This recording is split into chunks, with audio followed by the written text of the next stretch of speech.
to continue from our last video on anxiety. So anxiety is defined as a natural response to stress, and it is characterized by the feeling of fear or the feeling of being uneasy or tense. Now, I want you to imagine having this feeling constantly, like it's just there in your head. Well, maybe you don't have to imagine it, because maybe this is something that you're going through.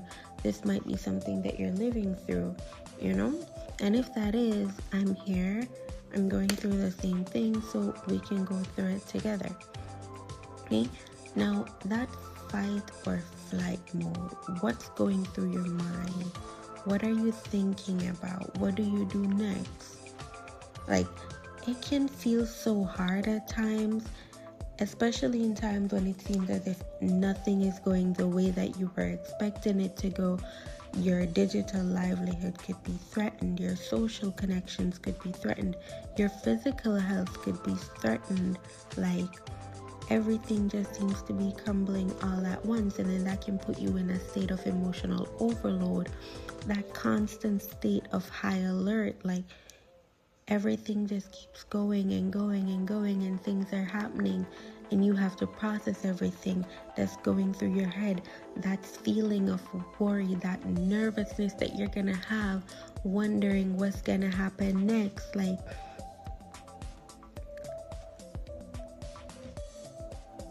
you must be yearning for that biological release of build-up stress. Yearning for it. I mean, it's gonna feel like you're short-circuiting. And I've been there. Like, your brain is just processing so much things at once. It's like processing so much bad news at once, and all I'm thinking about is, how am I gonna fix it? What's gonna happen next? What do I do now? Where do I go from here? And it's like, do you even understand the social evaluative threat? Has it ever happened to you? Have you ever been there? Because you can't relate to something if you've never been there. And that's another thing, because we can be so broken inside, because we be giving the biggest smiles, we be laughing our hearts out, making everyone else happy, trying to fix everyone else's situation, while we still have that worry, we still have that nervousness all going through our head. We still have situation 1, 2, and 3 trying to fix it in our head. And it's like we're almost at the brink of falling apart, but at the same time, we want to fix our friend, we want to fix their family, we want to fix everybody else. And it's like, who's gonna fix you? If you crumble today, who's gonna come and pick you up? Who's gonna be there for you? At the end of the day, we have to remember that if we're broken, we can't fix somebody else. Right? You have to fix yourself first. You have to understand the process. You have to know the pain of being broken, understand the process of going to healing, the time frame. You have to understand the entire thing. You have to be there in that position to be able to relate to somebody else. So why is it that you're broken and you're trying to pour out into something else that's broken? Sometimes in this state that we're in, we need to learn to prioritize ourselves. I mean, I know we don't want to seem weak, right? So we hold it all in. No matter how much we want to cry, we hold it all in because we don't want to be embarrassed. That constant need to perform because you don't want to seem like a failure. That weight keeps pulling us down, and it just keeps holding us down. And it's like, we don't know how to let it go. We don't know how to move on. We just keep carrying it. And then in my previous video, I talked about grace and how you should give yourself the same grace that you're giving to someone else. And I talked about love and why is it that you're loving on somebody else but you're not loving on yourself. I talked about the affirmations, and I'm like, why are you're giving out affirmations, so why can't you give yourself the same thing? But is it really that easy? Is it really that easy? You see, knowing what you deserve and allowing yourself to have it are two separate things, and it can be so hard because you can know what you deserve, but at the same time, you will not allow yourself to have it. Like, how do I tell myself I deserve this and believe it? It's not just about telling yourself, you have to believe that you deserve it. So, what has your week been like? What's been going through your head? What's that one thing that's been causing you to worry? What's that thing that has you so nervous? What's been going on? Like, I can give you the brightest smile knowing that deep inside there is no spark. And it can be so painful, but at the same time, no one knows, because we are the happiest persons. We're the one that gives the biggest smiles, the one that offers a helping hand, the one that's always there to fix your problems. But at the same time, you don't know what's going on for me.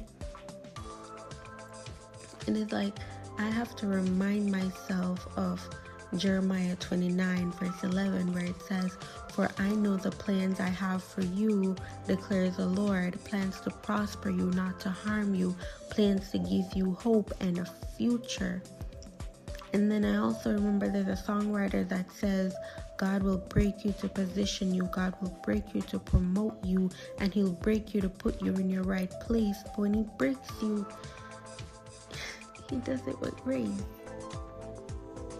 You see, God gives us grace no matter how we mess up. And I want to get to a state where I can give myself grace. But before I can get there, it's like these trials be hitting so bad. And it's like, how do I clear my head? How do I stop caring about what people say and what people think? How do I stop questioning the plans that He has for me? Because He said in His word that the plan that He has for me is plans to prosper me. He has plans of hope and a future for me. But again, I go back to the point, knowing what you deserve and allowing yourself to have it are two separate things. And then this anxiety, the constant worry, the constant nervousness, because we keep everything bottled up in our head. Everything that's going on, we keep it in our head. We're not letting it go.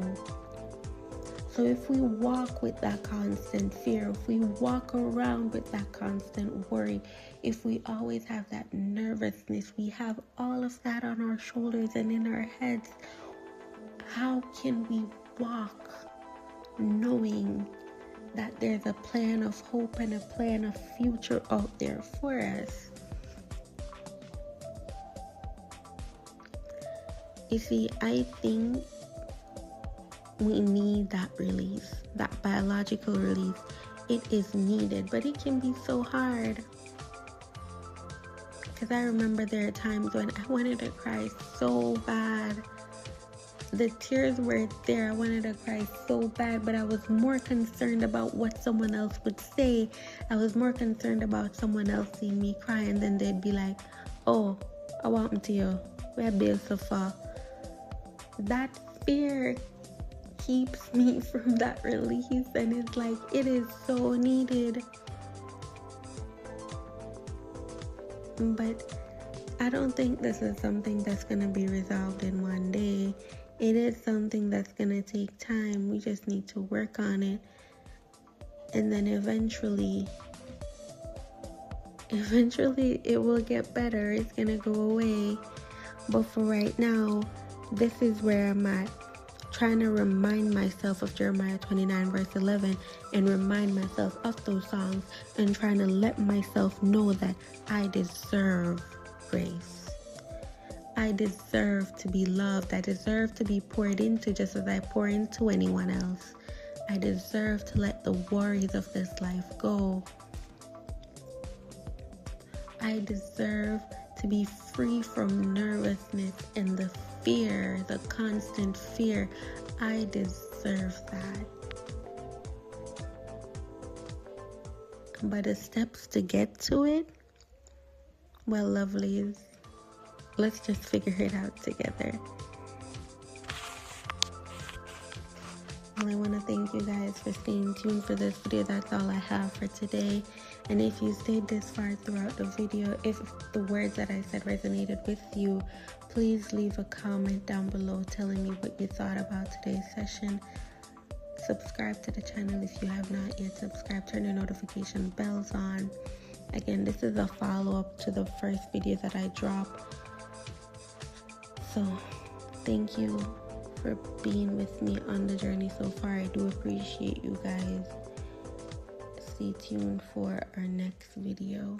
Bye bye, lovelies. Again, life is a journey and I process it one conversation at a time. So I'll see you next week. New talk, same place, same voice. Bye bye, my lovelies.